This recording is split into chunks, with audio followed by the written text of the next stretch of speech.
Hello, I'm Isaac Hayes III, founder and CEO of Fanbase, and I'm here with a very important message.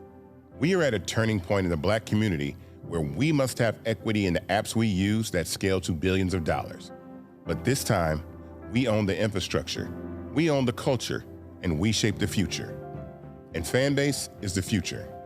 Fanbase combines the free functionality of Instagram, TikTok, and YouTube into an all-in-one platform built for the evolution of social media and monetization. With over 1.4 million users, that's real proof that we are shifting the conversation of tech ownership and equity for creators. So right now, I want you to go to startengine.com/fanbase and invest today. The minimum to invest is $399. That gets you 60 shares of stock in Fanbase at $665 a share. This marks a turning point in Black ownership of social media. If we don't take this opportunity to own social media right now, we will always be customers to our own creations. And that can't go on. So once again, go to startengine.com/fanbase and invest today. We must own the platforms where our voices live, our stories matter, and where our culture drives the world. Thank you.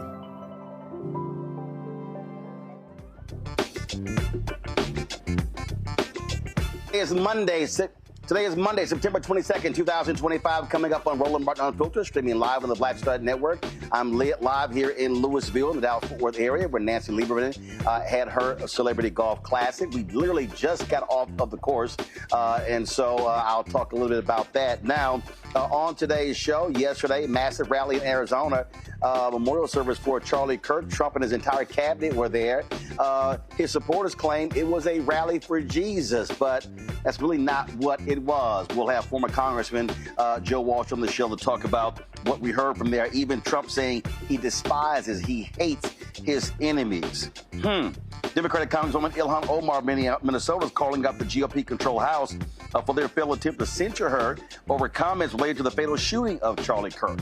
Disney decides to put Jimmy Kimmel back on the air. We'll tell you about that on the show as well. Plus, Washington Post columnist Karen Attiah claims she was fired for speaking out against political violence and racial double standards. She'll join us to discuss this as well. Plus, Donald Trump denigrates another Black female reporter. Ebony McMorris of American Urban Radio Network will join us here on the show. Folks, it is time to bring the funk. I'm Roland Martin Unfiltered on the Black Stud Network. Let's go. He's got it. Whatever the miss, he's on it. Whatever it is, he's got the scoop, the fact, the find. And when it breaks, he's right on time and it's rolling. Best believe he's knowing. Putting it down from sports to news to politics. With entertainment just for kicks, he's rolling. It's on go, roll, y'all. It's Roland Martin, rolling with Roland now. He's funk, he's fresh, he's real, the best, you know he's Roland Martin now.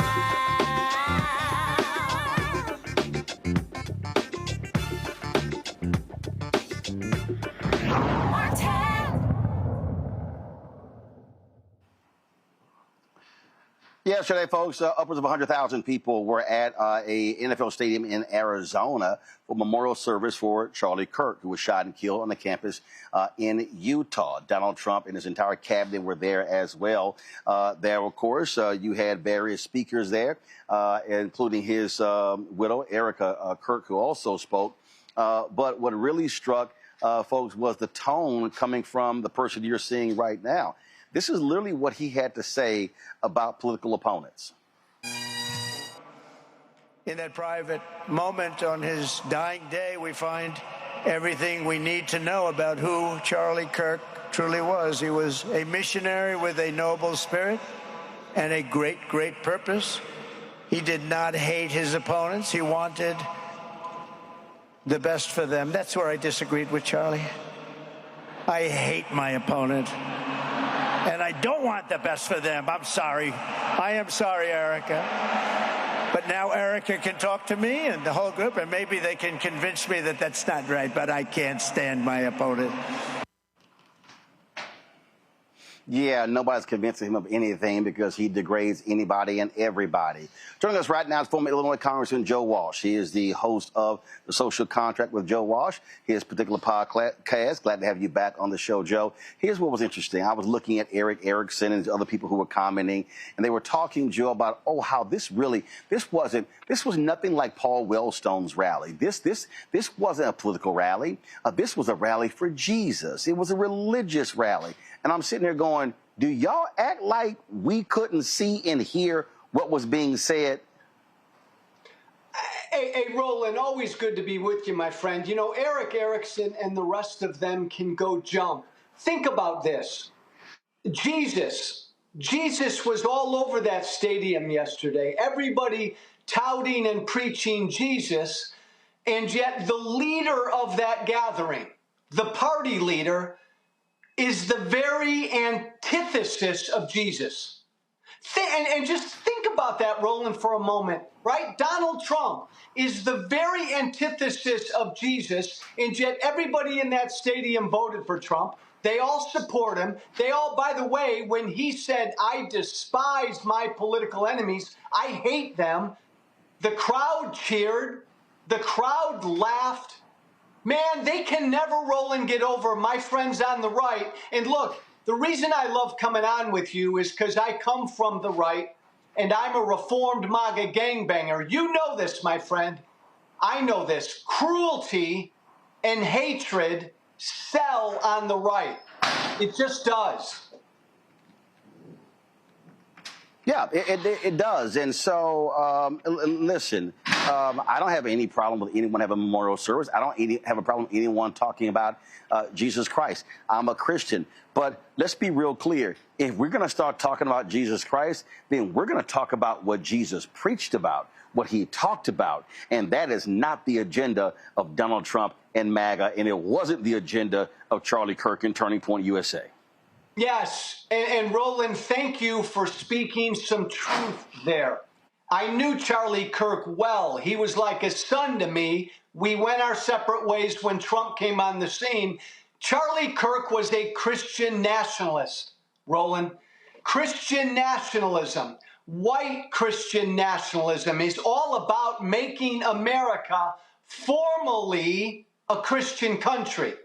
Man, that is antithetical to America. It's antithetical to Christianity.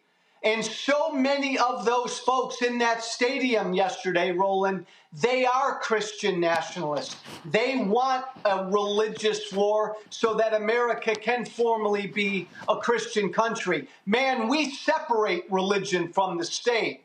These folks don't want that. And if you listen to Stephen Miller, what he had to say when he talked about, evil, and he was frothing at the mouth. And look, we know exactly who he is and what he stands for.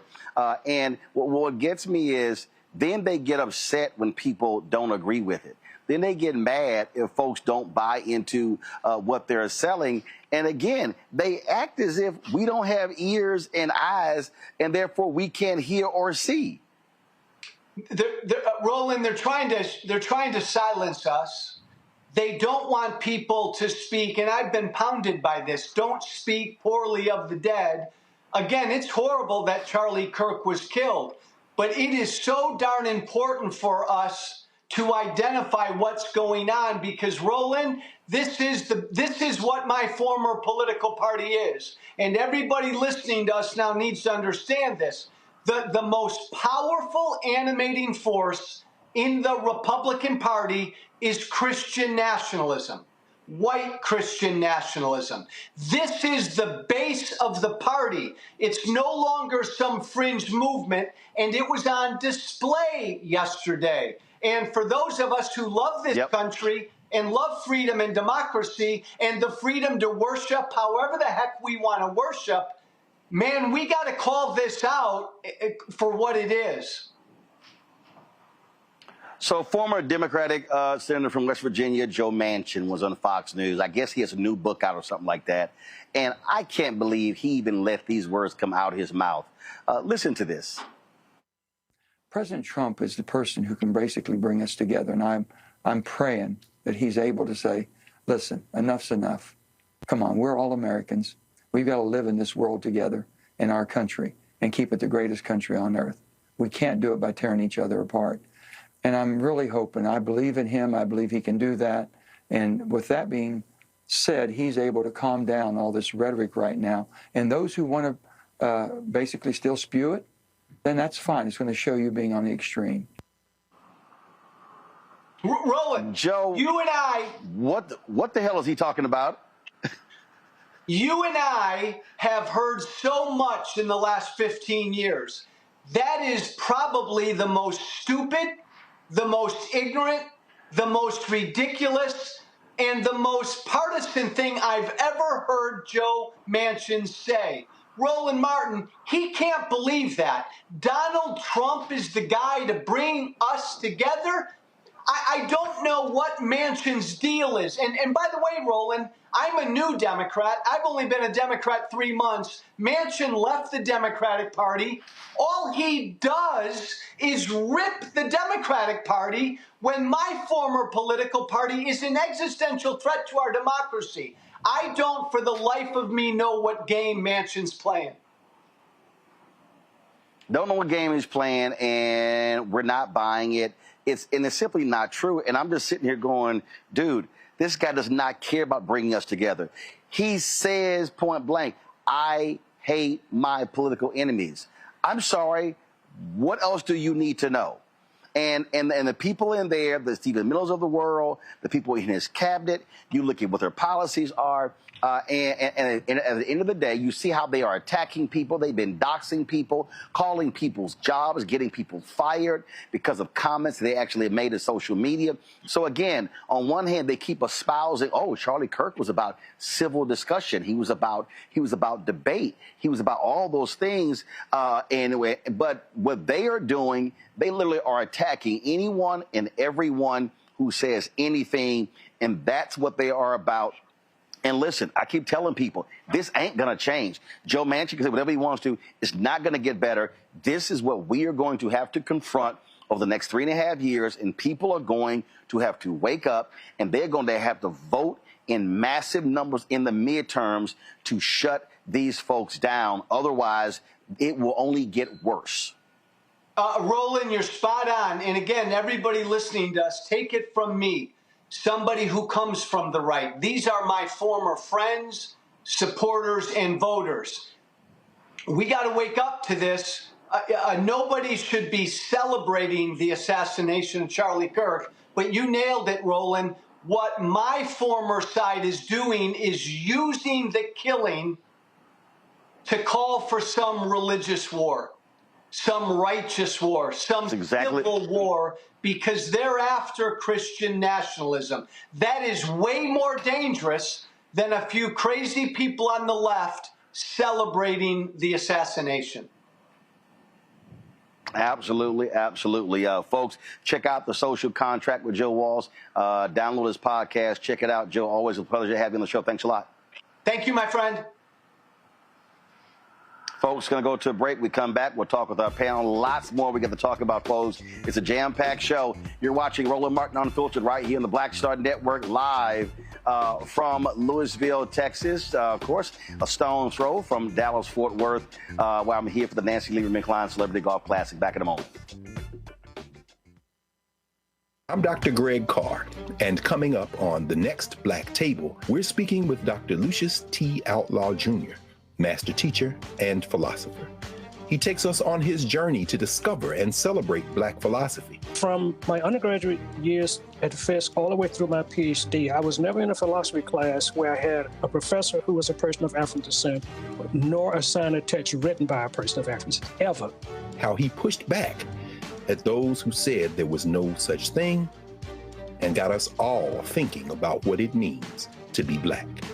That's on The Next Black Table, exclusively on the Black Star Network. My name is Lena Charles, and I'm from Opelousas, Louisiana.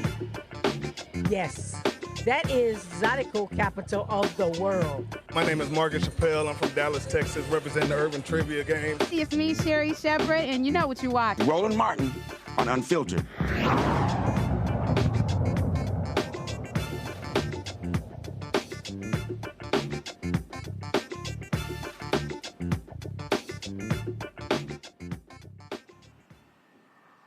All right, folks, my panelists today, Cameron Trimble, CEO, Hip Politics, media and former White House senior advisor, joining us from D.C., Kelly Bethea, communication strategist out of D.C. as well. Glad to have both of you here. Cameron, it was crazy just, again, to look at all this commentary all I was seeing on social media yesterday, how they were trying to describe this event. It was outlandish to act as if, oh, if you were not participating in this and reveling in this, then you were not a Christian. That, to me, grossly offensive. To me too, as a Christian, as the son of a United Methodist bishop, I've been a Christian and heavily involved in my faith my entire life.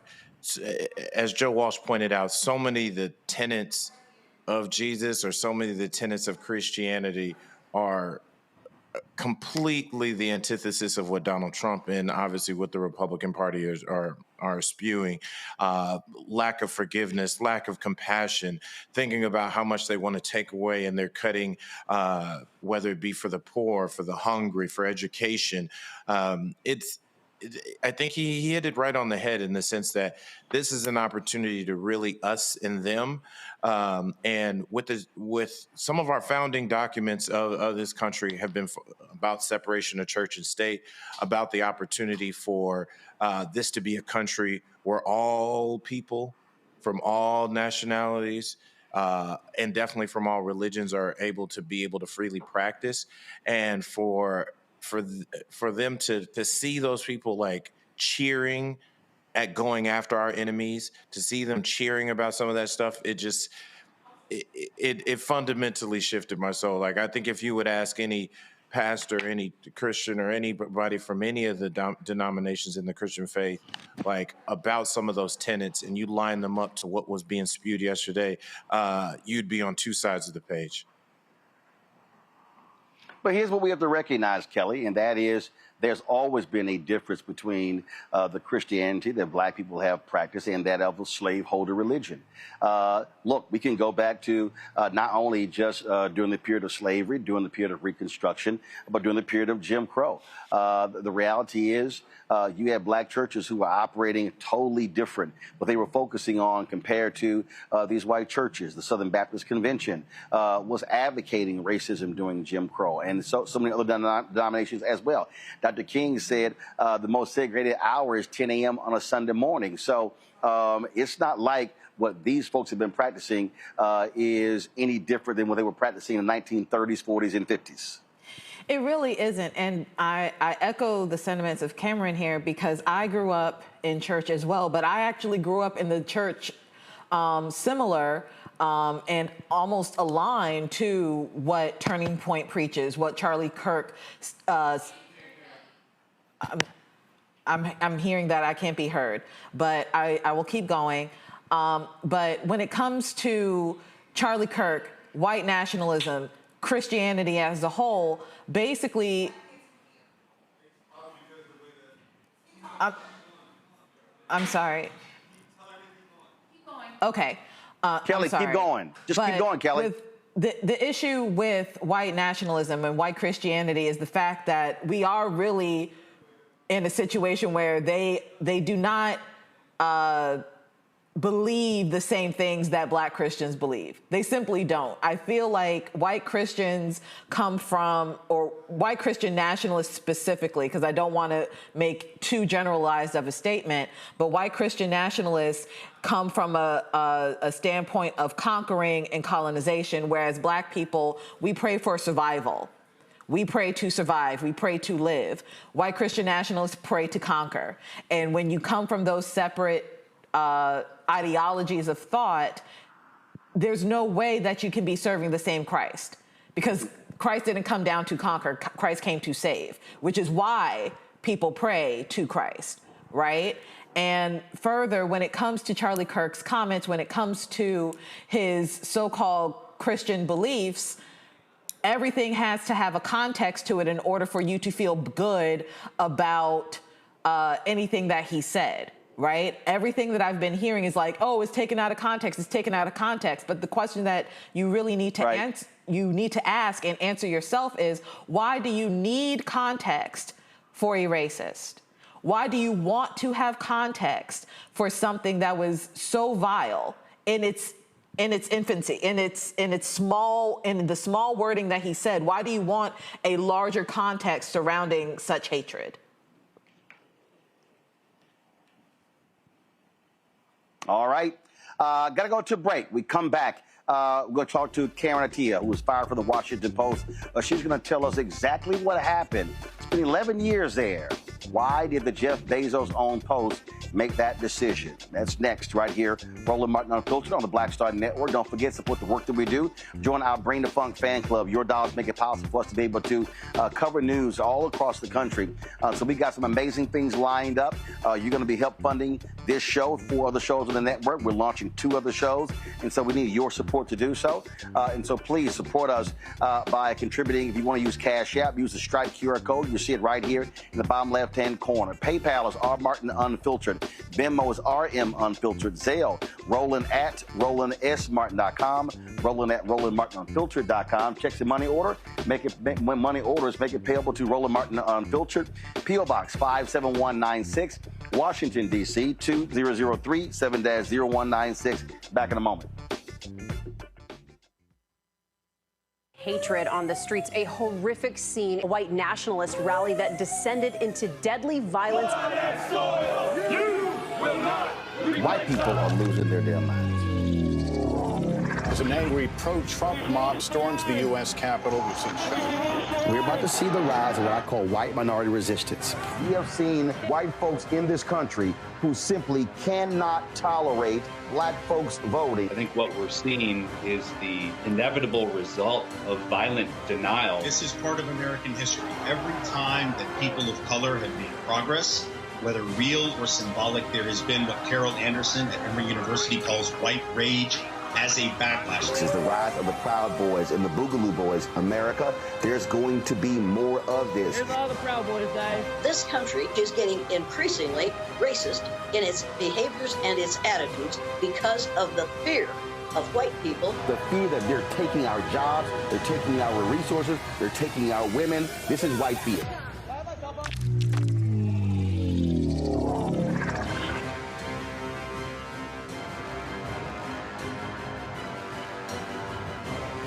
What's up, everybody? It's your girl, Latasha from the A. And you're watching Roland Martin Unfiltered.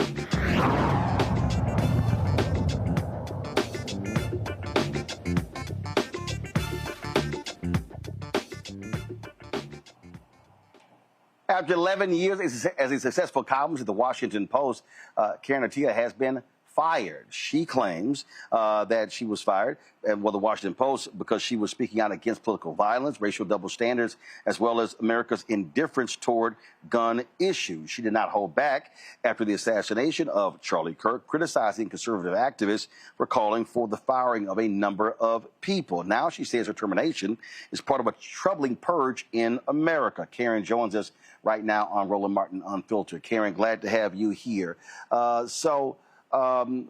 First and foremost, okay, so it looks like we lost Karen, so let me know when we get her back, and then we'll move forward with that particular interview. What we're also going to be doing, folks, we're going to be talking to, in a little bit, Ebony McMorris, with Donald Trump's continuing, first of all, insulting black female journalists. Now, folks, now check this out. Okay, we got Karen back. All right, Karen, you there? Yeah, I'm here, Roland. Okay. All right, Karen, glad to have you here. So let's walk through what happened here with you and the Washington Post. This obviously did not come out of the blue. Had this been building, had this been a lot of back and forth, they claim you violated their social media policy. Explain what they actually said to you as to why you've been fired. Yeah. First of all, thank you so much for having me on. Yeah, like so many other columnists, like I've been doing for the last several years of my job, I took to social media to just talk in very, very broad and general terms about America's history of political violence, of gun shootings, of mass shootings. Again, it wasn't just Charlie Kirk's shooting was not the only shooting that happened that day. There was also the shooting of school children in Colorado. So at that time, I was commenting on the empty rhetoric of thoughts and prayers and political violence has no place here, all of that. So I had a series of those posts on Blue Sky and went about my day. I mean, there wasn't a whole lot of backlash. There wasn't a whole lot of sort of disagreement or anger with anything I said. Then about 12 hours later or so, the next day, I get a call from a DC number. Couldn't pick it up. I just come back from training martial arts. And then about 2-3 minutes later, I get an email with the subject line, notice of termination. The letter that I got accused me of gross misconduct, that my Blue Sky posts put my colleagues at risk at physical danger, and that very specifically my posts referencing white men and political violence, or white men who espouse hatred and violence, was a breach of policy, and that was disparagement and disrespect in relation to Kirk. So those were the official reasons why I was terminated, according to the Washington Post, which, of course, I categorically reject and deny. Now, here's what is strange. When you look at white domestic terrorism in this country, it is largely committed by white men. The Dylan Roof killing 9 black people at Mother Emanuel in South Carolina, white man. The white man who shot and killed 10 black people at a supermarket in Buffalo, again, white man. The man who allegedly killed Charlie Kirk, white man. So you are stating facts. So are they saying that that's not factual? Yeah, I'm very confused as to their denial of facts, as to their interpretation of facts, and not just interpretation of facts. I mean, this is all backed up by studies done by the Cato Institute, the FBI, the National Institute of Health, and it's not just about the violence, but it's also about, my commentary is about how we tend to, in very broad terms, absolve, coddle, normalize white male violence and men who espouse this hatred. And actually, I was specifically referring to the case in Minnesota, Melissa Hortman, and those shootings. I was not even directly referencing Kirk, because at that time, we didn't have a shooter identity. We didn't have a motive. So I was doing my job and sort of exercising restraint, right? You know, not getting ahead of the facts, as we say. And yet somehow that was gross misconduct, and according to the Post. Last I checked, you were an opinion columnist. So is the Washington Post saying that they have an issue with the opinion columnist giving their opinion? Apparently, that is the case. That's the way I was fired, for doing my job as an opinion, not just as an opinion columnist, but it's expressly, I've been told that we were supposed to be social media presences, that our voices should be out there in the public domain, you know, adding to the discourse. And also, you know, this was not a spicy observation. I can be spicy. This was, if anything, this is not celebrating Kirk's murders. This was not celebrating political violence. This was lamenting our inability to get out of this doom loop of gun violence, of mass shootings. I'm from Dallas, right? Like, political violence has a cloud over my hometown from the Kennedy assassination. That too was a white man who killed another white man. This has been the backdrop of political violence, and not just political violence, but anti-government violence in this country. And I've been saying this in my work for years, and I'm not the only one. And yet somehow this tripped a wire. Well, so let's just be clear. The Washington Post, like the LA Times, like so many other media outlets, have been bending over backwards to kiss the ass of Donald Trump. Jeff Bezos has been doing that. the new leader of the Washington Post, Will Lewis. That's what they're doing. And frankly, they have been trying to get rid of people. They were doing buyouts. Folks were taking those buyouts. Were you encouraged to take a buyout? And if you were, why did you choose not to do so, knowing full well that a lot of your colleagues have been leaving because of this new leadership at the Washington Post? This Washington Post today ain't Katharine Graham's Washington Post during Watergate or the Pentagon Papers by a long mile. Yeah, lots of questions. I mean, I will definitely say, just even earlier this year, I published a piece about my writer who was killed, Jamal Khashoggi, and challenging power and challenging the sort of bromance of these authoritarians, and they were proud to publish that. And people ask, well, why didn't you take a buyout? I actually had a long form project that I had a green light to go ahead and finish. So I was still doing my job and working on that project, which I'd been working on for, at this point, nearly a year. So I was still trying to finish a project and a job that was still really important to me, regardless of what was happening. So I was trying to focus and, keeping my head down to an extent. And yet this happened. And I think I'm just the type I recognized what it meant to be the last Black full-time staff columnist in the opinion section. And I just wanted, I guess, to do the best that I could, and it all turned out this way, unfortunately. We're operating in a totally different world. The Fourth Estate has historically held power accountable, put pressure on power. New York Times, Washington Post, Wall Street Journal, Philadelphia newspapers and other papers as well.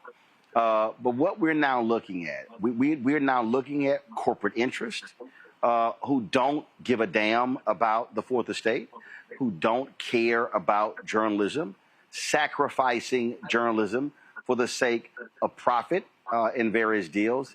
And people need to understand we're going to be worse off if this continues, because if you don't have media holding power accountable, then who else is going to hold them accountable? Absolutely. And it's not just, media. I mean, yes, media not able to hold people accountable, but the self-censorship, right? The chilling effect, the sort of people wondering, where they're going to run across a trip line and then get their entire careers blown up. And this is also against a backdrop, against the climate, increasingly, especially since the Trump administration took hold, of a decline in press freedoms across so many press freedom indexes for American journalism, right? And this is against the backdrop of decline in press freedom around the world and a retreat from democracy. And it's all too often, at least in this country, particularly, that Black journalists are on the front lines of that being taken out, right? I mean, I think, Roland, actually, you might have been the very, very, very first, when I was a baby journalist, a baby little wee thing coming to DC. You might have been the first on-air interview I might have had, and here we are now on The Independent, still wanting to do journalism, and we're having to do this outside of the traditional corporate media. Just says a whole lot, right?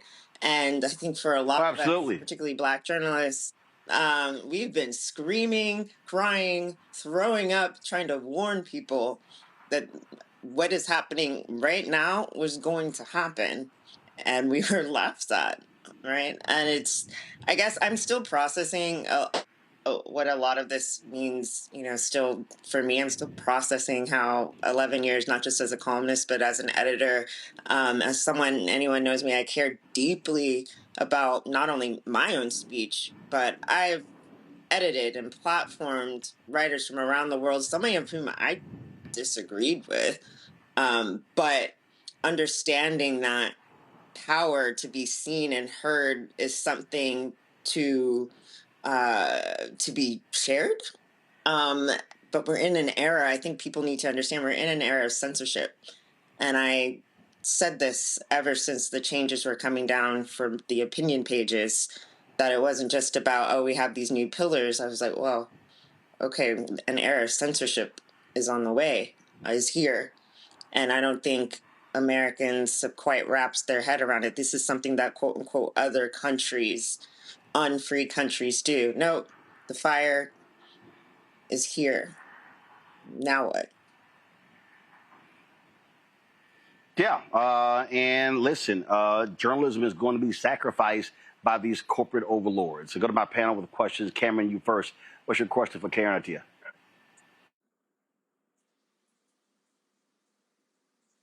Oh, I'm not able to hear the question. Karen, I can't hear it. Cameron, you're on mute, bro. Can you hear me now? Can you hear me? Yeah, good. Now we can hear you. We all stand. Thank you. We all stand behind you and really praying for you in your next steps, and really hope you continue to use your voice, and even in independent media.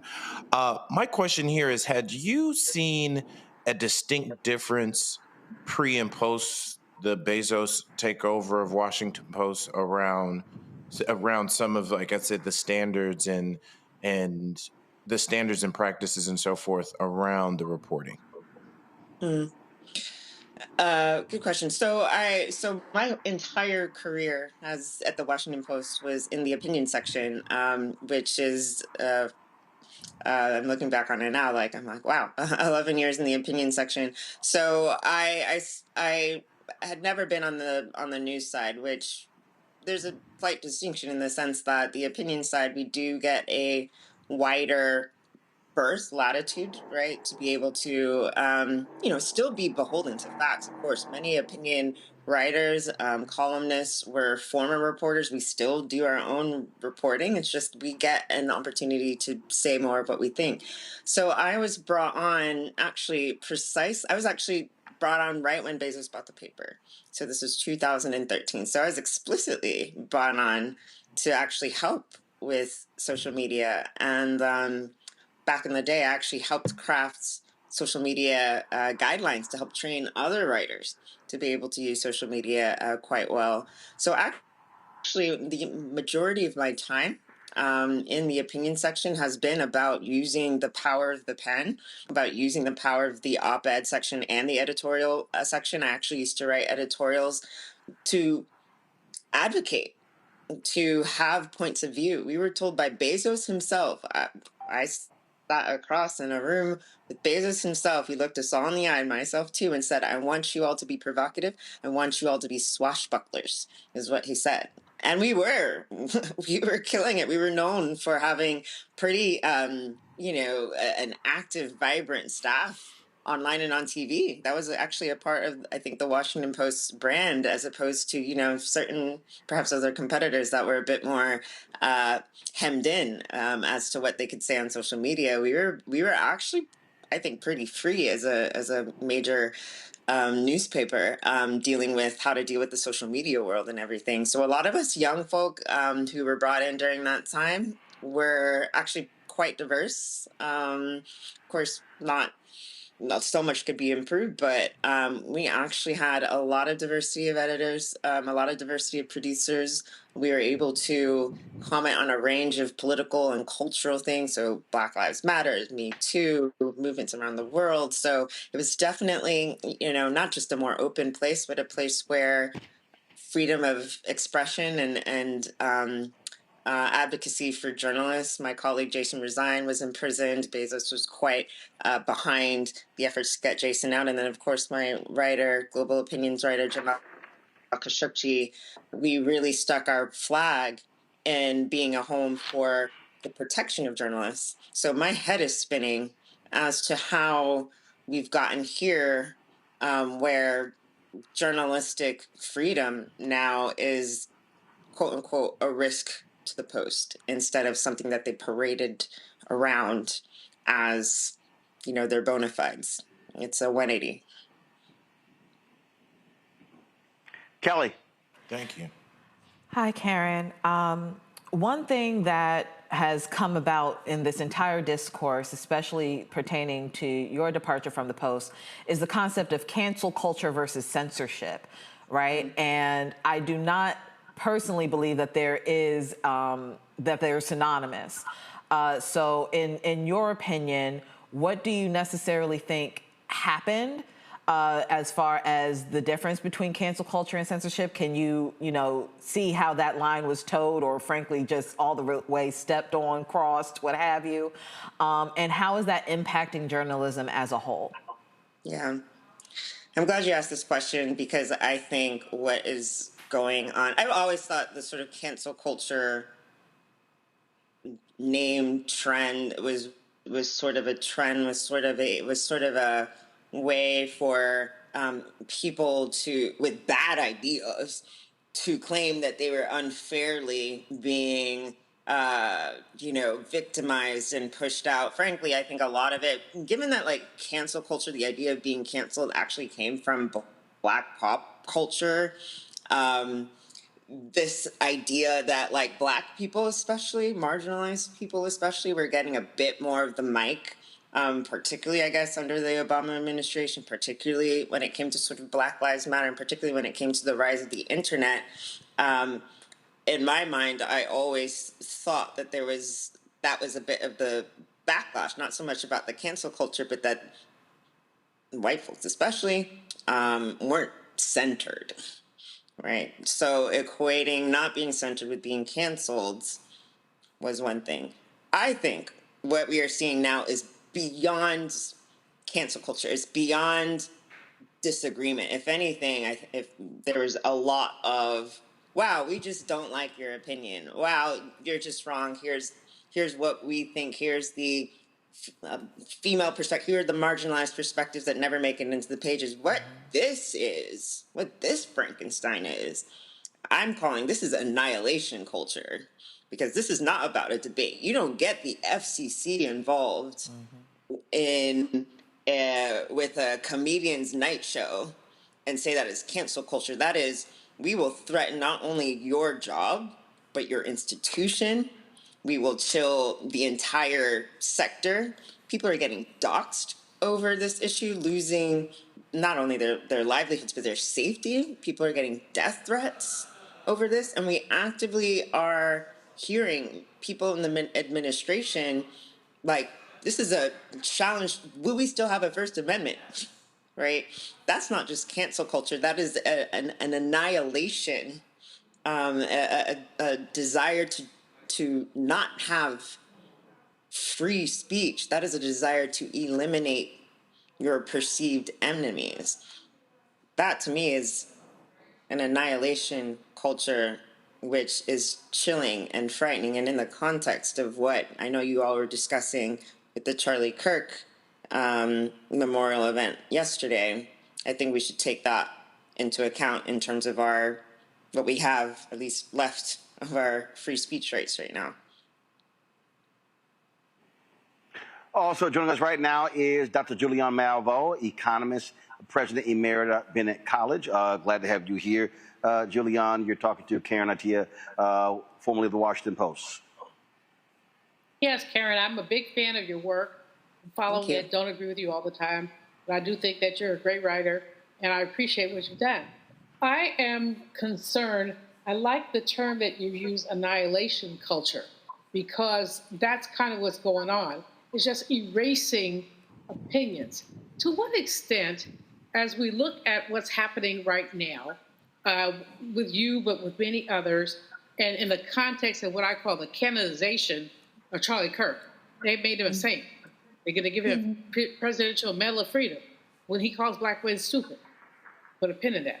But to what extent do you believe, because I read the pieces that you wrote, I didn't see anything egregious in them. To what extent do race and gender play in the way that you were essentially canceled? And what do you think that those of us who are not only your fans, but also folks who want to hear both sides, can do about what happened to you? Well, what is chilling in my case, both chilling and nonsensical, is the explicit reasons, at least that the post cited as examples, were basically saying that I crossed a line by mentioning white men. And actually, if you go back to my commentary, I didn't say all white men. I didn't even say some white men. I made a very specific description and relative clause. I said violent white men, right? So for me as an opinion columnist, particularly one that focuses on race and gender, you're saying that I can't talk about white men? Are they now violent white men, excuse me, is violent white men a protected class? Which would then actually prove the point of my Blue Sky post. And this is why what is happening to me with the post is going to be so chilling for any reporter that deals with race, patterns, facts. This is legitimately, again, protecting, at least as the letter stands now, saying that we should protect violent white men. And so to that extent, I can say, obviously, that is how race and gender is directly tied into. I know there was a lot of sort of misinformation or assumptions that it was because I had talked about Charlie Kirk's, just one post about Charlie Kirk's views on Black women and their lack of what he claimed of brain processing power and stealing white men's slots. But actually, what the post was saying is not only that, as according to the letter, I'm still trying to wrap my head around it, not only that my references to violent white men factually posed a risk to them, was a gross gross misconduct, but that right, I mean, it's setting a really, really, really sort of dangerous precedent for anyone who wants to be able to write accurately about this country, not just me. And not only write, but also to give their opinion. Last question for you, Karen. What's next for you? What's your plans? Well, stay tuned. Obviously, I categorically reject and deny what was brought up in that letter, and that this was a wrongful action that they took against me. So stay tuned for more on that. But right now, I am on Substack. So you can find me at the Golden Hour on Substack. I am also, because this is not the first time I've been canceled with talking about race. I taught race and media at Columbia University, and that class did not get renewed. So I am actually in my rogue radical professor era. So I'm teaching race, media, and international affairs on my own, online, in the next few weeks. You can go to resistancesummerschool.com and sign up. I am teaching this to a version of my Columbia course online for 7 weeks. So we'll be talking about everything from the beginning of the League of Nations in 1919 and the Racial Equality Clause to colonial papers to the Black press. So I'm just really determined to still keep going, even if these, institutions are caving and are being cowardly. We still have to keep going anyway. So for those who want to still take my class or to contribute towards scholarships for others, you can sign up for as low as $100 for recorded lectures and guest speakers. I had a great summer pilot this summer with 500 students and 40 scholarships. So I'm going to keep teaching. I'm going to keep doing my thing. So I'm not going anywhere. Well, again, look, that's important. Look, 2013, I love CNN. That was 12 years ago. Spent 6 years there. Haven't missed it one bit. Left TV One 7 years ago. Haven't missed it one bit. And so the reality is journalists continue to do the work and because the audience is there. It's just a simply matter of having to build it and not having to wait and rely on corporate media. And trust me, I think it's going to be a whole lot of people who are going to be trying to do the exact same thing because journalism today at these companies is not what it was 10, 20, 30 years ago. Karen, we appreciate it. Thanks a lot. Roland, thank you for support. Always. Thank you.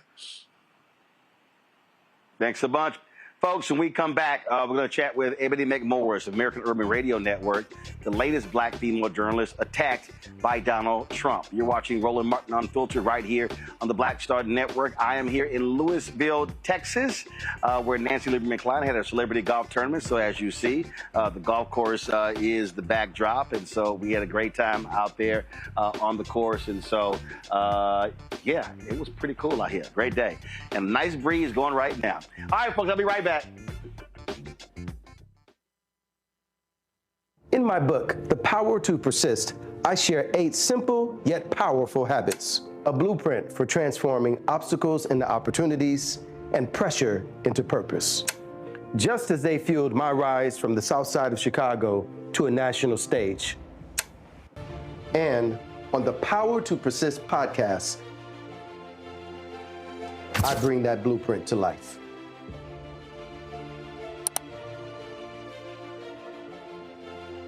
This week on The Other Side of Change. Hurricane Katrina, 20 years later. Cannot believe that it's been more than 20 years since we saw Black people and Black communities across New Orleans and the South being failed by our government. But it's a harrowing lesson. We're going to unpack how race and class intersect in ways and how we need to talk about this government doing more for our communities. Again, you're watching The Other Side of Change only on the Black Star Network. Hello, I'm Isaac Hayes III, founder and CEO of Fanbase, and I'm here with a very important message. We are at a turning point in the Black community where we must have equity in the apps we use that scale to billions of dollars. But this time, we own the infrastructure, we own the culture, and we shape the future. And Fanbase is the future. Fanbase combines the free functionality of Instagram, TikTok, and YouTube into an all-in-one platform built for the evolution of social media and monetization. With over 1.4 million users, that's real proof that we are shifting the conversation of tech ownership and equity for creators. So right now, I want you to go to startengine.com/fanbase and invest today. The minimum to invest is $399. That gets you 60 shares of stock in Fanbase at $665 a share. This marks a turning point in Black ownership of social media. If we don't take this opportunity to own social media right now, we will always be customers to our own creations. And that can't go on. So once again, go to startengine.com/fanbase and invest today. We must own the platforms where our voices live, our stories matter, and where our culture drives the world. Thank you. I'm Dr. Greg Carr, and coming up on The Next Black Table, we're speaking with Dr. Lucius T. Outlaw Jr., master teacher and philosopher. He takes us on his journey to discover and celebrate Black philosophy. From my undergraduate years at Fisk all the way through my PhD, I was never in a philosophy class where I had a professor who was a person of African descent, nor assigned a text written by a person of African descent, ever. How he pushed back at those who said there was no such thing and got us all thinking about what it means to be Black. That's on The Next Black Table, exclusively on the Black Star Network. Carl Payne pretending to be Roland Martin. Holla! You ain't got to wear black and gold every damn place, okay? Ooh, I'm an alpha, yay. All right, you're 58 years old. It's over. And you are now watching Roland Martin Unfiltered. Uncut, unplugged, and undamn believable.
All right, folks, we know that Donald Trump is a vile, disgusting individual.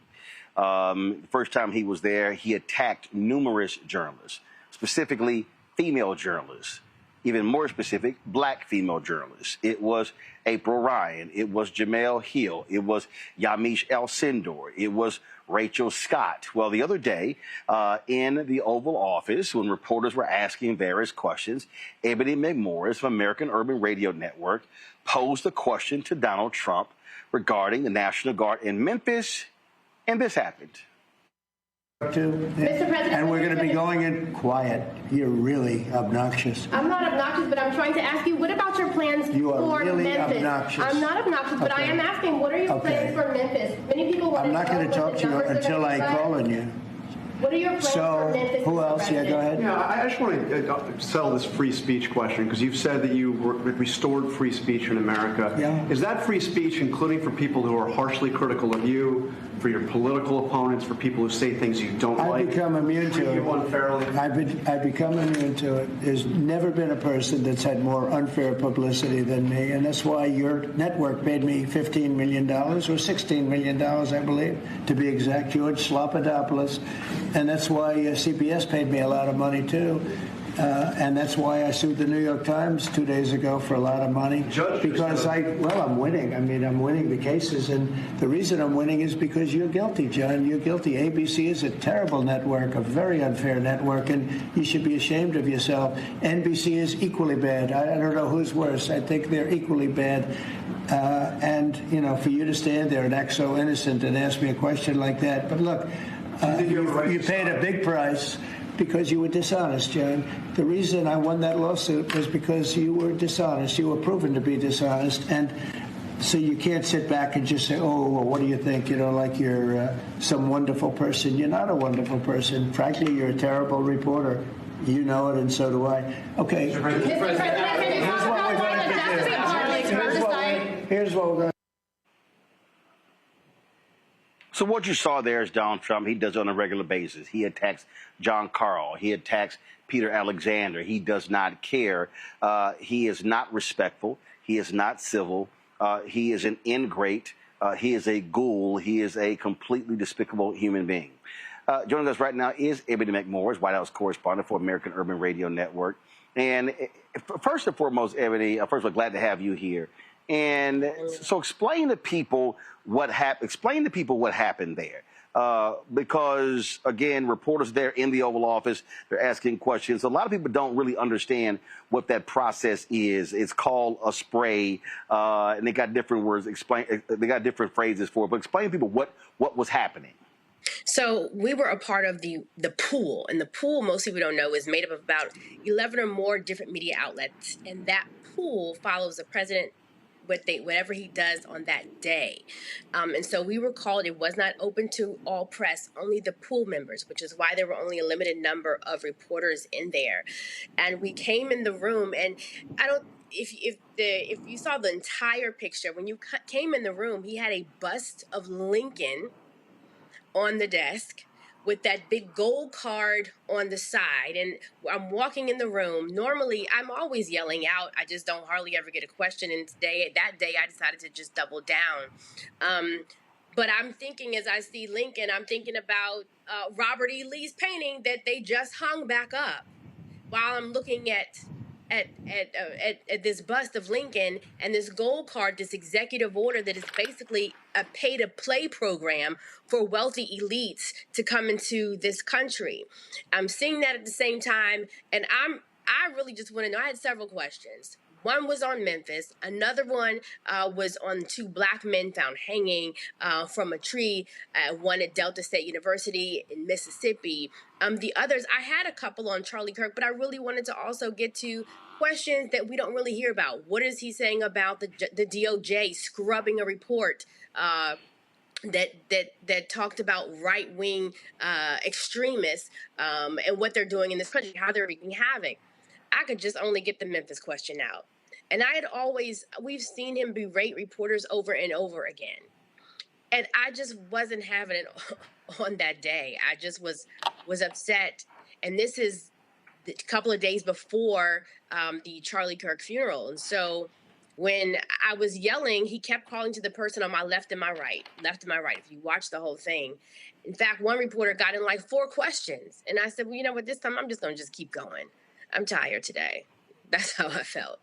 And to that point, Ebony, what people don't realize, they'll sit there, even in the White House press briefing, they'll call on ABC, NBC, CBS, Fox. I mean, even Fox trashes them.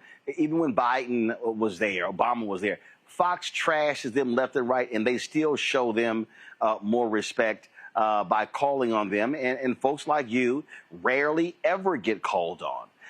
And you're fighting for time, and the questions that you're trying to ask, and let's be perfectly clear, you didn't get called on a lot by Karine Jean-Pierre in 4 years of Biden. So I ain't got a problem saying that. And so you're constantly there, so you're showing up every single day in the White House briefing, and there are questions that you have that are specific to the interests of African Americans that rarely ever get called on. And people have to understand the reason that's so important is because other reporters are there. People are watching online. And when you raise something, these white reporters are not going to raise those things. And so all of a sudden, hell, a lot of the stuff is news to them because they ain't paying attention themselves. I'm glad you said that. But let me just say this. You know who was in the room? Sean Spicer was in the room. I was like, not even a journalist. What we have seen in this administration is that it feels like the room was opened up to everybody.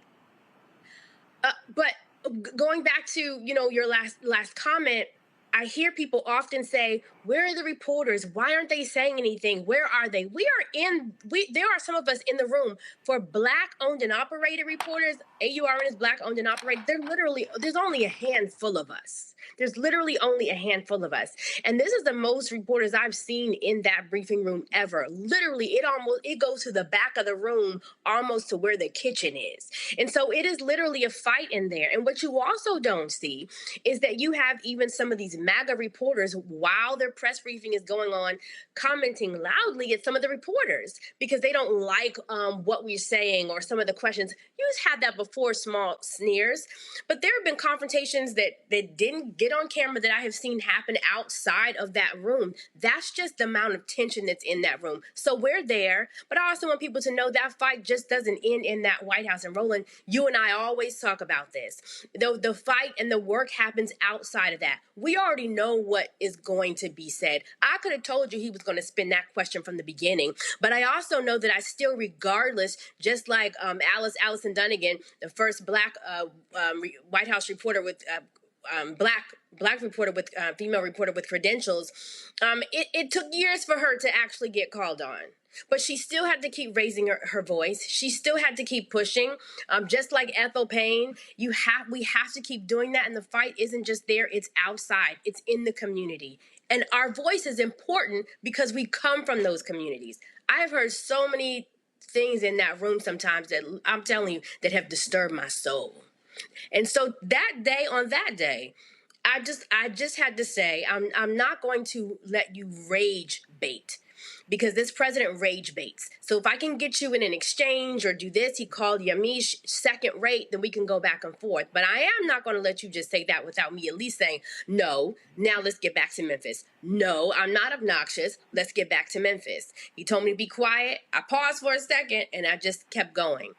But that is just a snippet of the fight that we go through on a day-to-day basis, but we cannot quit. You talked about earlier the fourth estate. It is our role as reporters, and we're seeing a shift to be like a watchdog, right? To hold power accountable. When we talk about our role in here, it is shining a light on government and corporate actions and keeping them accountable and making sure the public knows what's being done. That's why you talk about it. I talk about it all the time. The Black press is so important. So the president called me so obnoxious. Well, guess what? Obnoxious means unpleasant. I will absolutely be obnoxious when it comes to finding out what is going on with my people, what you're doing in this office, and holding true to power and accountability. I don't mind being that. At first, I was like, no, I'm not. I came home. My daughter said, that means unpleasant.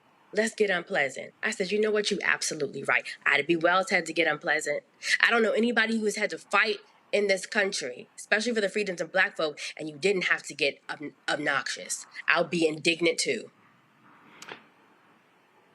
You know, one of the things there, of course, when he called you obnoxious, you're like, no, I'm not. So typically what happens when he attacks reporters, they don't say anything back, they don't respond. And you were like, nah, you ain't going to sit here and try to call me out. And I'm just going to sit here and just suck it up and take it. He got 4 sentences. He got over 4 sentences in with the other reporter. And my face was like, are you going to cut him off? I get it. It'll throw you off in the beginning. But I'm like, you're not going to get 4 sentences on. I mean, he berated him. I was like, at some point, can somebody in here cut in? But that was his fight. I did what I had to say and just shut it down. You're not going to get the whole sentence out. But at the end of the day, our role is so important, right? And because we're trying to figure out what to do at this time. He started off, Roland, talking about Charlie Kirk. And we always say this, no, that was a heinous crime. It was horrible. No one should do that. But I was troubled in my spirit because I am tired of white Christian nationalism draping itself in this martyr language, right? And so we end up risking, we end up sanctifying oppression, and they end up nailing themselves to the cross, right? But we have seen white nationalism, this language just nail itself to Jesus. We've seen it during Reconstruction. We've seen it during Jim Crow. We've seen it, I mean, even on January 6th, they marched to the Capitol and they prayed. They prayed. They kneeled and prayed. You are not going to do that. And so it's dangerous. And it happens, and we have to call it out. And they are choosing, I would say, empire over church, government over church, even though they say they're coming in the name of church. So that was weighing heavily on me on that day too. But I just had to say, what is going on in Memphis? Questions from my panel. I'll start with you, Cameron. One, thank you for standing up, and thank you for pushing back. I don't think, as a former White House aide and having been in those rooms, having seen the pool reporters, it takes a lot of courage in those settings to really stand up and push back, against, especially against a president like this. And that's where my question is often my experience, having seen it up close, and which we've watched over the years, often there's almost while there's competition amongst all the different reporters and trying to make sure their questions and their questions get answered or they get quoted, get their quotes, there's also some sort of, like, I won't say like brotherhood, sisterhood, but there's some sort of like shared collective. And often you sometimes will see reporters who may stand up or may push back or may follow up with that same question if your question didn't get answered.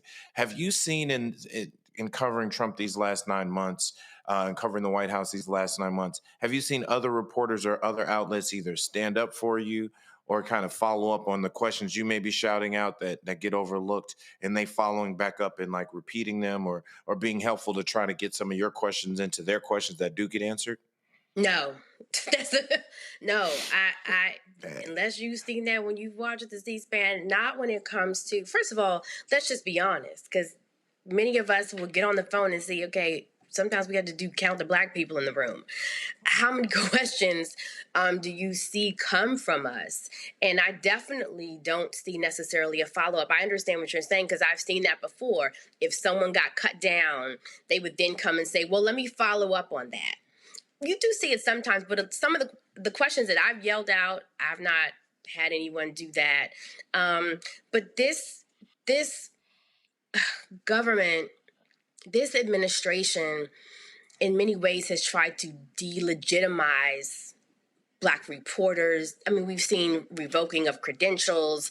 I would say this president, in some ways, we are seeing a Nixon style things run like that. So there's like an enemies list. There's an enemy. I mean, we've seen the enemies list. He puts, this isn't just me, he puts it on Truth Social. One thing you can say about this administration, one thing you can say is that he puts his card out there. They wrote a book about it.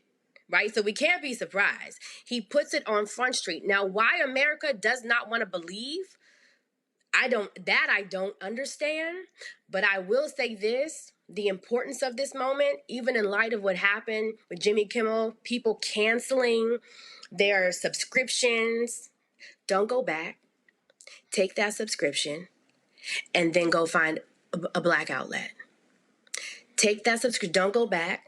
Yep, he's back on, but take that money and put it to some good use. Because people are always saying, where's the black media? Or they spew stuff that they hear on TV, on mainstream media. And there are black reporters, there are black outlets that are giving you more information. But it is also an economic fight. You got to put your money where your mouth is. Put your money where your hope is. What do you want to see? Well, who are those outlets that are giving you that information? That little bit that you think just goes to that subscription, that $20, why not support black media? I know I got off in the question, but I had to. Julian. Yeah. Now you got it. Julian. I'm here. Yes, Roland.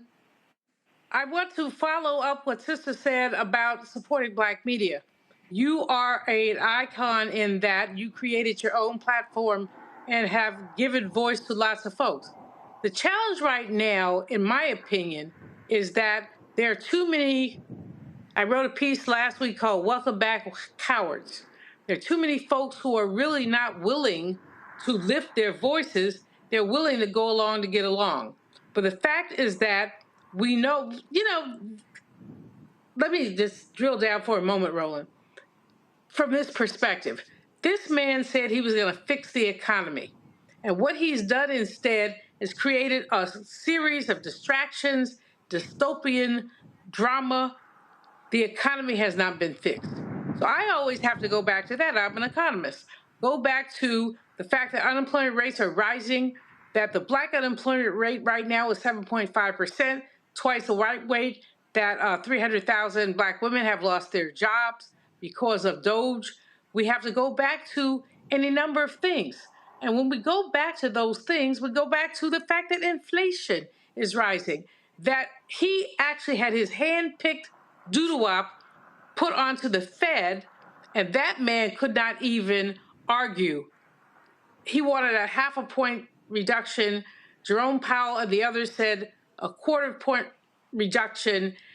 His own doodle-wop could not, he wants it to go down by 2 points. He could not even justify that. All right, okay, Julian, what's your question for Ebony? Ebony, what is, how would you share with me the backlash on Lisa Cook? And what can we do to support that sister who has been basically totally vilified and as that man does? What can we do for Lisa Cook? Not be silent. You started off by saying it. Sometimes people just take a back seat or they don't talk about it. The wonderful thing about black media is that when mainstream media moves on, right? When they've got the snarky headlines out and it's been said and moves on, the issue still persists. We cannot remain silent. We have to keep pushing this story. We have to check up on those people, especially, I mean, it's crazy because even the Supreme Court today, the ruling with the FTC that he may be able to let go of board members. Justice Ketanji, the reality of the market is banks always. He said, we're electing a king. And so we cannot remain silent. That honestly is the key.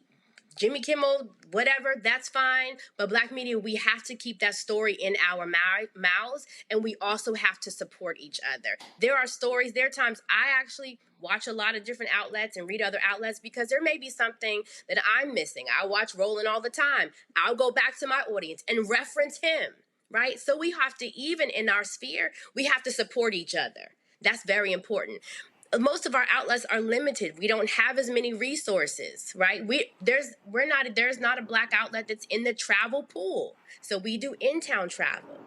So we have to to come together collectively, to support each other, to support each other's stories. And when we're sharing things online, we share all these funny things and all this other stuff. I need us to start sharing things that's meat, things that's going to help us. We feed ourselves so much junk food, right? Socially and culturally and politically, but we got to get some meat on the bones. And that's how we stay informed, because what I don't want is what we saw in the last election, and people would be like, I didn't hear her talking about that. I didn't see that. Who was covering that? We've been covering it. We've been covering it. Where you been? Kelly. Sure. So, Ebony, I'm a fan of your work as well, and I want to almost reiterate the question that I gave to Ms. Karen Attiah earlier regarding the differences between cancel culture and censorship, because what I saw in that clip of you on C-SPAN was censorship. And with cancel culture, at least culturally, no pun intended, it was really about elements of accountability and holding people accountable for their actions and the consequences of not being held accountable for your actions. So can you put your spin or give us your opinion on the difference, how that line has been thinning, and what's next for you? I would say when we talk about cancel culture versus censorship, when I use the word censorship, to me, I just think now we're talking about legal issues here. When we talk about the freedoms, the First Amendment protects 5 freedoms. The First Amendment is protecting speech, it's protecting press, it's protecting religion, the assembly, and petitions, right? Those are the things that it covers. And so at its core, it says the government cannot silence me, and the government cannot control the press. So I would put censorship in that category. So it cannot do that.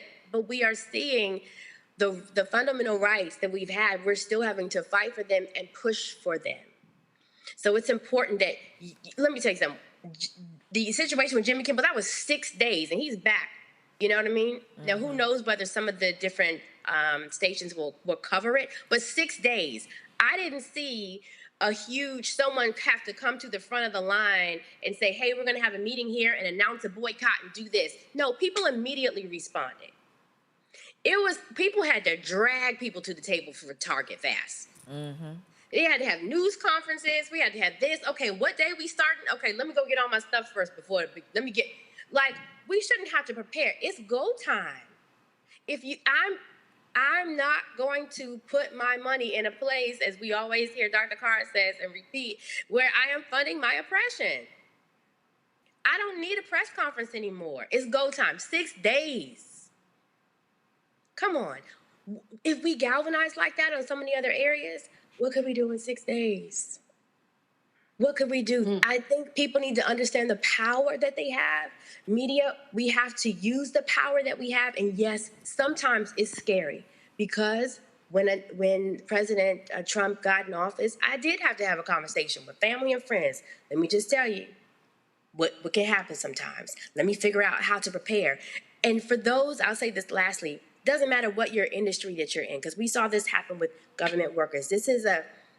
We have seen during this presidency, a president who has tried to censor and go after companies. If you are supporting boycotts, he has gone after people and tried to push executive orders for people who are trying to peacefully protest.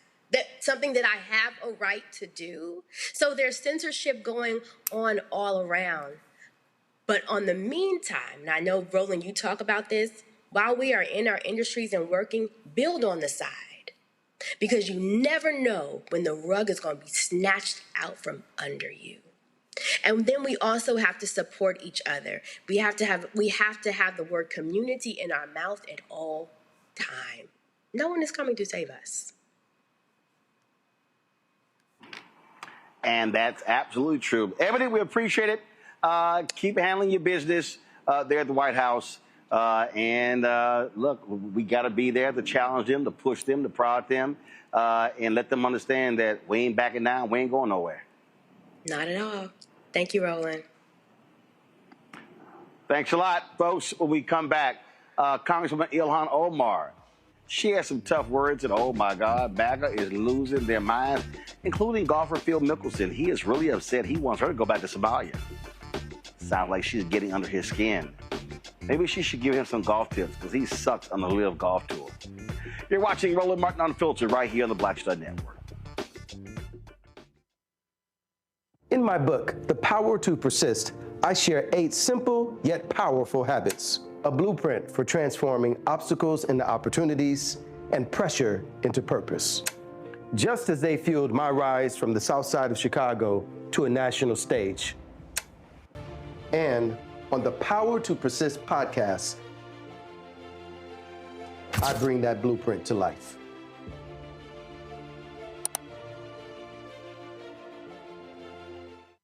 Hello, I'm Isaac Hayes III, founder and CEO of Fanbase, and I'm here with a very important message.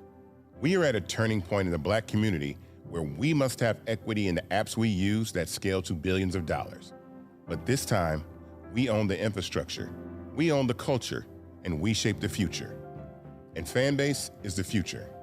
Fanbase combines the free functionality of Instagram, TikTok, and YouTube into an all-in-one platform built for the evolution of social media and monetization.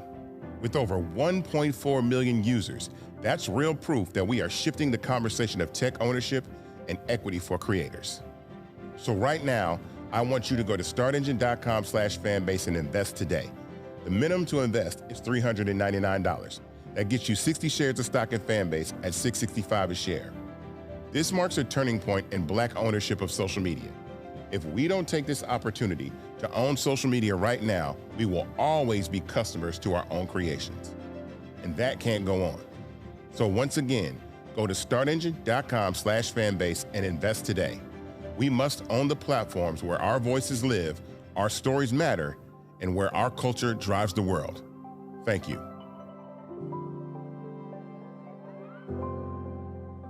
Hi, I'm Jo Marie Payton, voice of Sugar Mama on Disney's Louder and Prouder Disney Plus, and I'm with Roland Martin on Unfiltered.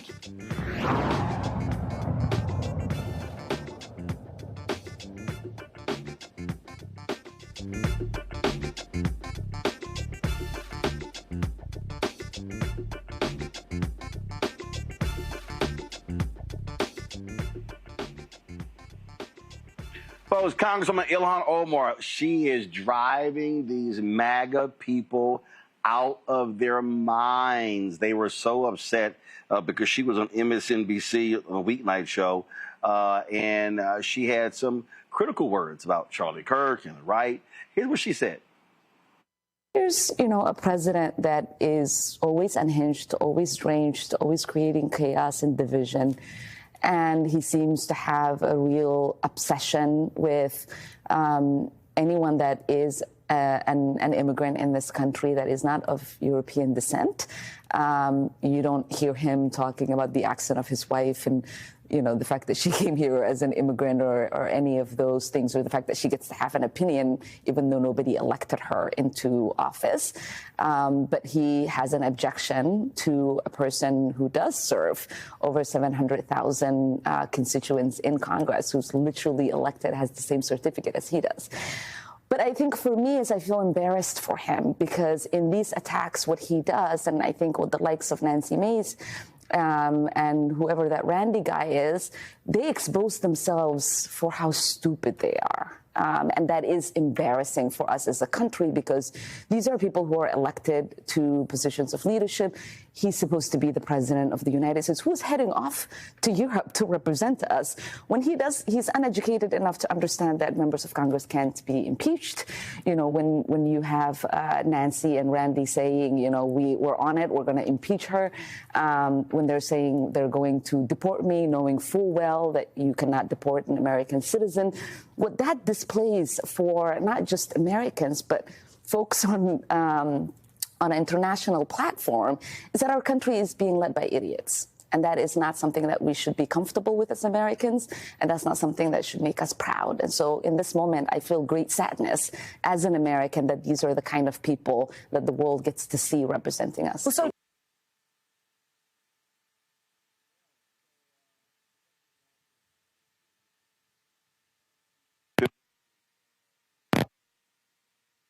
let's see here. Professional golfer Phil Mickelson wasn't happy at all. Y'all, this is what he tweeted. He goes, Ilhan spews hate every time she opens her mouth. She came here fraudulently and will hopefully be sent back to Somalia soon. Phil, she ain't going nowhere. So, I mean, I know you conservative white guys, y'all can't handle that. And do y'all notice that these women of color just drive them crazy? I mean, they cannot stand Congresswoman Ilhan Omar, who'll be on our show later this week. They can't stand Congresswoman Jasmine Crockett. They love attacking her. They love attacking Congresswoman Ayanna Pressley. They love attacking Congresswoman Alexandria Ocasio-Cortez. They love attacking Congresswoman Rashida Tlaib. And so, you know, I think, you know, I would think, Kelly, these people, they hate women. But they sure can't stand women of color who they can't stand women of color who speak their minds, who's not afraid of them. Well, I wouldn't even say that they hate women. I would say that they hate themselves, because most of, if not all of their rhetoric has some type of projection attached to it. It's like you're calling her stupid, but she's very well educated. You know who wasn't very well educated? Charlie Kirk. You're talking about people who have called us moronic, demonic, stupid, you know, pick a word that is negative and evokes vitriol.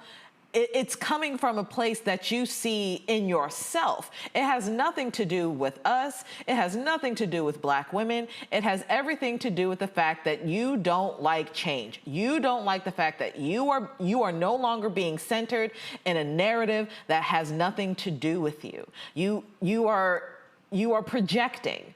You are projecting and hiding behind this veil of Christianity that, frankly, if Christ today came down, like apparently he's supposed to do in a couple hours with this rapture talk going on, I don't think your clothes would be folded and you would be in the ether with your Lord and Savior. I don't think you would recognize your Lord and Savior, considering that he was a Palestinian Jew and dark-skinned with hair like wool. That's not the one that you're worshiping. I don't know what you're worshiping, but it's not the God that I serve, right? And it is sad that it has come to this. It is sad that we are in a state of affairs where you are literally seeing the mediocre failing up and disparaging those who actually put in the work, who actually do care about this country, who actually want it to succeed and be better, right? And not just trying to reserve remnants of a history that was negative for, frankly, everybody involved. Well, it's interesting that... Go ahead, Julian, go ahead. I'm looking at Phil Mickelson, a mediocre golfer. You know more about golf than I do. But, you know, he's peaked, and then he's dropped. And so he has something to say about Ilhan Omar, who is brilliant, who is amazing. All of the squad are really talking about the centrality of the Constitution. The Constitution, flawed though it may be, really does speak to voice. They don't want voice. They want hegemony. And that's what they're attempting to deal with. They're trying to canonize Charlie Kirk, making him a saint, which he wasn't. Tragedy that he died, oh well. But I'm not being flippant. But the fact is that when someone is canonized for calling black women stupid, he's being canonized for disrespecting black women, canonized for dealing with all of that. Is disgusting. But more than that, what we're seeing right now is an attempt to change the narrative about this country. Even the founding fathers did not believe that we were a Judeo-Christian country. This is what they want. They want to erase anyone who does not fit into their narrow white occasion, of essentially the narrative. And so it's important, Roland, for you to be out there. It's important for a whole list of people to be out there. It's important for us to resist this nonsense, because it is nonsense. But so many people, I'm really looking at some of our Democratic legislators who are trying to play nice. You cannot play nice with evil. You simply cannot play nice with evil. Well, Karen, I love that Omar and Crockett are just driving these people insane. Every time they talk, they just, oh my God. Mickelson even was tweeting about Crockett as well. And I was like, oh, just make him crazy. And I'm like, Phil, you should get your ass out Twitter to go practice on your golf game because you have sucked in the last 2 or 3 years. Yeah. I think what something that's really interesting that is coming up is that, and I think it has happened, it's not just been the Charlie Kirk assassination, it's not just been this Phil Mickelson tweet, but something that has been laid to bear is how many followers, how people really feel. That's one thing I will, if I'm going to give Trump some credit for, is that he's allowing people to really show their true colors. And I think this, even as we talked in the previous segment, and understanding the power of our convening, the power of our dollar, the power of our protest, we can really kind of see who's for us, who has been living behind a veil of nicety, and now that they're kind of unleashed and feel they have unfettered access to be able to say whatever they want, to be able to come after our elected leaders, to be able to come after Black women, to be able to come after Black men, to be able to come after Latinos, be able to come after so many different groups. I think it allows us to now kind of see clear-eyed, who are we supporting? I mean, Phil Mickelson, I mean, like I said, I know we're ragging on where he is in the golf game, but he's, I mean, objectively a golf legend. He's done so much. But now it lets me know, hey, I'm not supporting any Phil Mickelson's golf clubs. I'm not supporting any Phil Mickelson because I'm an avid golfer. I'm not doing, whether it's his golf balls, his shoes, is any of it, that. I don't need to put my dollars there. I don't need to, as you say, fund my oppression. I think I'm so proud of Congresswoman Omar. I'm so proud of so many of those the few that are standing up, especially on the Democratic Party, and they continue to be inspiring to so many more people. It actually makes me feel good because, like I said, now we can kind of see people's true colors, and it allows us to know, all right, you know what? When this all subsides, when this all, as we move forward, we know who we're not supporting. We know whose dollars, those 1-point-some-odd trillion of Black spending. That's what we need to be taking note of. Like, hit them where it hurts. The thing they seem to only care about is the money. So let's make sure we're not funneling money back into our oppression, back into those people who will gladly see us gone, gladly see us wiped off the earth. Well, the last couple of weeks have certainly shown me who I will be unfollowing and blocking as well on social media. All right, going to a break. We come back. Why is the Trump administration trying to hide the hunger data in America? And another racial gerrymandering case, this time out of Alabama. I'll have those details for you when we come back right here. Roland Martin Unfiltered on the Black Star Network here at in Louisville, Texas. Of course, this is the Lakes at Castle Hills. This is where Nancy Lieberman Klein had her golf tournament. And so an absolutely gorgeous, gorgeous day. And so y'all know I got the best of both worlds, sitting here playing golf and doing Roland Martin Unfiltered. Somebody got to do it. Might as well be me. Back in a moment. I'm Dr. Greg Carr, and coming up on the next Black Table, we're speaking with Dr. Lucius T. Outlaw Jr., master teacher and philosopher. He takes us on his journey to discover and celebrate Black philosophy. From my undergraduate years at Fisk all the way through my PhD, I was never in a philosophy class where I had a professor who was a person of African descent, nor a sign or text written by a person of African descent, ever. How he pushed back at those who said there was no such thing and got us all thinking about what it means to be Black. That's on the next Black Table, exclusively on the Black Star Network. This week on The Other Side of Change. Hurricane Katrina, 20 years later. Cannot believe that it's been more than 20 years since we saw Black people and Black communities across New Orleans and the South being failed by our government. But it's a harrowing lesson. We're going to unpack how race and class intersect in ways and how we need to talk about this government doing more for our communities. Again, you're watching The Other Side of Change, only on the Black Star Network. Hello, I'm Paula J. Parker.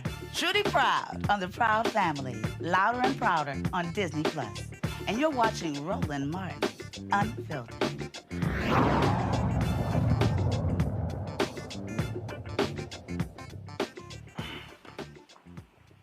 For all of their proclamations about Jesus Christ and Christianity, let's be real clear.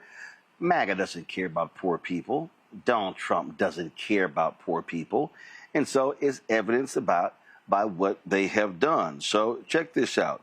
The Trump administration, they're ending the annual hunger report. They're claiming it's been overly politicized and rife with errors. It comes 2.5 months after Trump signed legislation sharply reducing food aid to the poor. The Congressional Budget Office has estimated that the tax and spending cuts would mean 3 million people would not qualify for food stamps. This is a statement from the Department of Agriculture. The U.S. Department of Agriculture announced the termination of future household food security reports. These redundant, costly, politicized, and extraneous studies do nothing more than fearmonger. For 30 years, this study, initially created by the Clinton administration as a means to support the increase of SNAP eligibility and benefit allotments, failed to present anything more than subjective liberal fodder. Trends in the prevalence of food insecurity have remained virtually unchanged, regardless of an over an 87% increase in SNAP spending between 2019 and 2023. USDA will continue to prioritize statutory requirements and, where necessary, use the bevy of more timely and accurate data sets available to it. Okay, so this is what's stupid to me then. Okay, Cameron, if you're saying that something is wrong with the data and you're going to use new data, why are you getting rid of the report? No, you're getting rid of the report because you don't want people to know the increase of folks who are in poverty, and then because you're cutting food subsidies. That's what this is all about. It has nothing to do with the data. So if you're saying, oh, these reports have been filled with bad data, but we're going to be getting new data, fine, put the new data in the report. They can't do that because they know the new data doesn't exist. It's a lie. I think this is literally one of the biggest alarm bells and one of the thing we should be most afraid about, because this is a unsettling trend from the Trump administration where they are taking away public reports, whether it's the FDA, the CDC, the DOJ, statistics. I mean, he threatened to get rid of his Department of Labor, folks over at the department later, because he didn't like the job. He didn't like the job numbers being updated and re-reported. They are trying to, and as we see what they're doing with the FCC and trying to use it as a bludgeon on media, they are trying to control a narrative to paint a picture. They'll never say the word recession, even if we're deeply in a recession. They'll never say there's a hunger problem, even though any person on the street, you can go to any 50 states in America and I'll show you people who are hungry. And with so many people from that big, beautiful bill who are going to lose, I think it's estimated some 3 million people may lose SNAP benefits. And mind you, everybody thinks SNAP and thinks food stamps. So they've promulgated that, oh, that means black people, minorities. No, there are way more white people on SNAP than there are black people and minorities who are on that.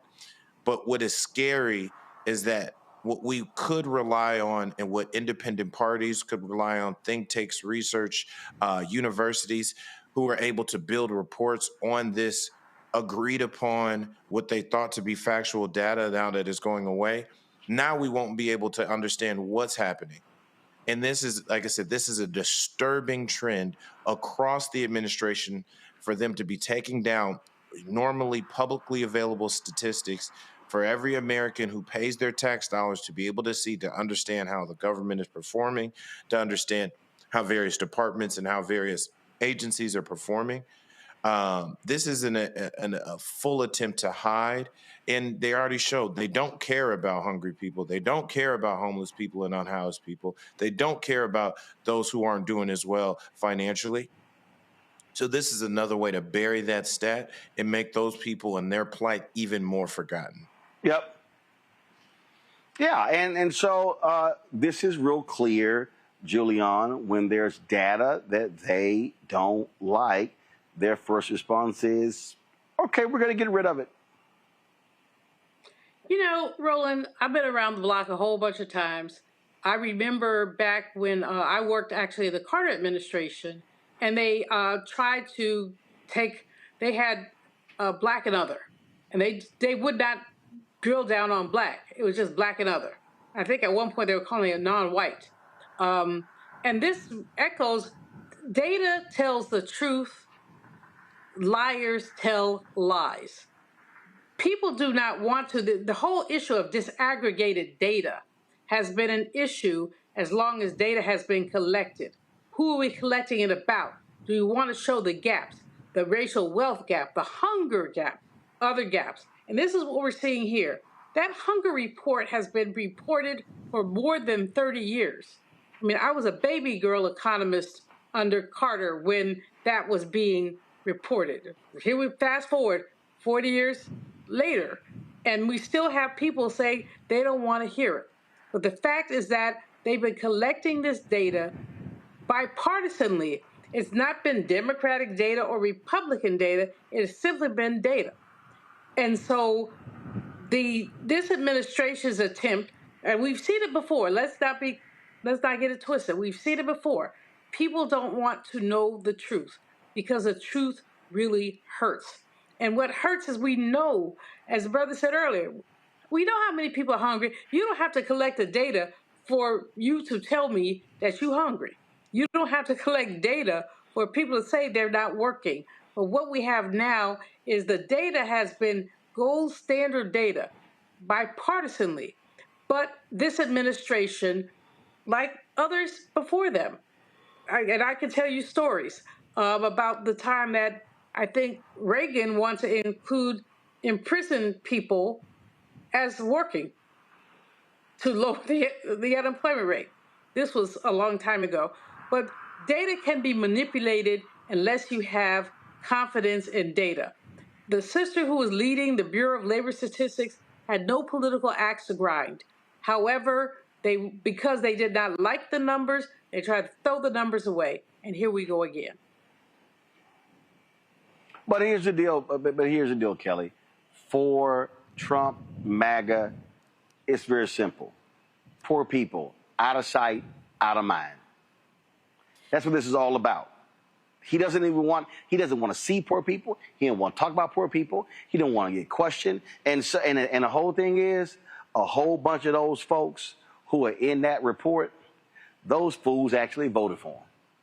And that's what's really interesting about this. The fact that we're talking about USDA, who is the organization, the agency itself, is historically known for favoring white farmers, favoring non-people of color in ranching and landowning and all of these things, making sure, like gatekeeping programs from people who look like us so that they can benefit. Right? But what's interesting, and it's been alluded to by my colleagues here, but I want to bring the point home. In government, you can't get money without data. You cannot get money without data. What does that mean? These nonprofits that, help with food insecurity, that help with people who are unhoused, that apply for grants, that ask people for money. How do they ask people for money? They ask for sponsorships, they ask for grants, and they apply for these sponsorships and grants. And they use commercials, whatever marketing materials and marketing strategies necessary, right? But at the end of the day, at the heart of all of that strategy is data, and they pull it from what used to be nonpartisan sources such as the government. So when the government is saying that we're not going to collect the data, it's not even that it's inaccessible to you. We are stopping the collection of data. You are stopping money from getting into the hands of people who can help independently, people who can help these communities that look like me, that look like you, that look like your white counterparts, right? So it is not just a situation in which you don't want to deal with poor people. You don't want to deal with anything that says that, frankly, we're fucking up. All right, folks, last story here, and another example of when you have to follow the law. A federal judge has ordered Jefferson County, Alabama's largest county, to redraw the commission district maps. U.S. District Judge Madeline Haikala ruled that the current plan violates the 14th Amendment's ban on racial gerrymandering. The 2021 plan packed black voters into two districts, diluting their voting power elsewhere. The federal judge ordered the county they have 30 days to produce a new map, or the court will draw one itself. The NAACP Legal Defense Fund calls the ruling a victory for fair representation, while county lawyers are already preparing an appeal. And so, folks, we're seeing this all over the place when it comes to these maps. All right, y'all, that is it for us. Let me thank Julian. Let me thank Cameron. Let me thank Kelly for being on today's show.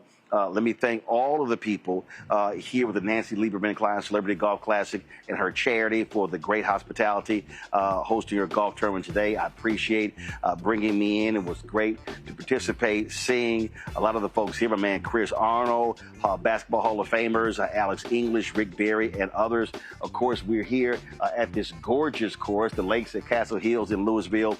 Y'all can see, of course, the course behind me. This is literally my favorite time of day. Like, sun is setting, so you see how the sun is setting on the golf course. Oh, my favorite time of day. So I might go out there hit some golf balls. All right, folks, that's it for us. Do us a favor, support the work that we do. We are building the nation's largest black newsroom, covering the issues that matter to us, and so your support is critical for what we're doing. The goal is to raise $1 million between now and December 31st, end of the year. We've got a couple of shows that we're launching. We're completely changing blackstarnetwork.com to be a news hub. Hopefully be launching that very soon. So all these things are happening. Your support is absolutely critical. And so if you want to support us, please use Cash App. Use the Stripe QR code. You see it right here to the bottom left-hand corner. You can also use that for credit cards as well. PayPal is R Martin Unfiltered. Venmo's RM Unfiltered. Zelle, Roland at RolandSMartin.com. Roland at RolandMartinUnfiltered.com. Checks and money orders. Make it payable to Roland Martin Unfiltered. P.O. Box 57196, Washington, D.C. 20037-0196. Download the Black Star Network app. Apple phone, Android phone, Apple TV, Android TV, Roku, Amazon Fire TV, Xbox One, Samsung Smart TV. If you want to get my book, White Fear, How the Browning of America is Making White Folks Lose Their Minds, you can do so. You can also, of course, get the audio version that I read on Audible. If you want to get our Black Star Network swag, our Roland Martin Unfiltered swag, do so by going to shopblackstarnetwork.com. Shopblackstarnetwork.com. You see our shirts. MAGA chose between woke or broke. They chose broke. We got FAFO, Project 2025, Black-owned media matters. Don't blame me. I voted for a black woman. And also that Howard John Wesley quote, how you died is not redeemed, how you lived. So get those shirts right there on the website. Also, there are black-owned companies that we support who in our marketplace at shopblackstarnetwork.com. We want y'all to support those black-owned businesses. You see a lot of the products. I keep them on my news desk there in the studio. We got backpacks, scented candles. We've got food items as well. We've got desserts. I mean, all sorts of stuff, y'all. And so if y'all want to support those companies, please do so. You got leafy toilet paper. I mean, you got all sorts of different stuff. Go to shopblackstarnetwork.com, shopblackstarnetwork.com. If you're looking for birthday gifts, anniversary gifts, of course, the Christmas season is going to be coming up, and so we want you to utilize black-owned businesses. Let's circulate these dollars in our community. Go to shopblackstarnetwork.com, shopblackstarnetwork.com. Folks, also, don't forget, if you want to support fan base, download the app. Download the app Fan Base. And if you want to invest, they've raised $13.1 million. The goal is $17 million in this fundraise. And so that's the target goal. Go to startengine.com/fanbase, startengine.com/fanbase. Folks, that's it. I'm going to see y'all tomorrow right here. Roland Martin Unfiltered on the Black Star Network. I'm back in studio in Washington, D.C. This week is Congressional Black Caucus Foundation Annual Legislative Conference. We'll be, of course, covering that, having a number of CBC members coming and doing the show this week as well. So lots to do, and I appreciate all of you as well. Thank you so very much. I'll see y'all tomorrow right here. Roland Martin Unfiltered, Black Star Network. Holla!